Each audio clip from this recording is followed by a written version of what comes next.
તો ભાઈ સવારમાં હું લેવા ગયો ગિફ્ટ, કેમ કે આજે તો ભાઈનો બર્થડે. પછી મેં ને ભાઈ દરિયા બાજુ રીલ્સ બનાવવાનો પ્લાન બનાવ્યો, પણ આ પલટન તો જો અહીંયા વિલી મારે. બોલો વાહ ભાઈ ગજબ છે. એલા તું ખાઈ પેક નહીં હો ક્યાંય, જો ખાઈ કો કીધા ભેગો જો.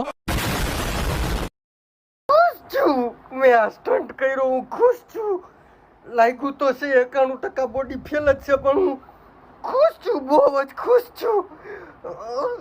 છાતીના પહાડા તૂટી ગયા, પણ હું ખુશ છું, બહુ ખુશ છું.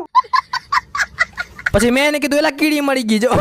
ભાઈ અમે જ્યાં હોય ત્યાં પબ્લિક તો ભેગી થવાની જ છે, એટલે અમે જલ્દી ત્યાંથી નીકળી ગયા દરિયા તરફ. હું ભાઈ અને મારા કાકાનો છોકરો પહોંચી ગયા આખું સેટઅપ લઈને. મારે જેમ જ અમે દરિયા પાસે પહોંચ્યા ને ત્યાં એટલો કચરો હતો ને વૈદો ગટો આ બોટલ લઈને આવ્યો ને ઈ બોટલ વેથી આને ફૂટબોલ રમવું તું. બોલો વાહ ભાઈ. હા હક નથી બોલો. હા પણ ક્યાંય હક જ નથી થતું હો ભાઈ અમારે એવું. ભાઈ ને ઘરેથી 6 વાગ્યાનું કીધું તું, મેં કીધું હવે તું નીકળ, તોય પબ્લિક તો ભેગી થઈ જ ગઈ. કીધું નીકળ બાકી બાઠા પડશે.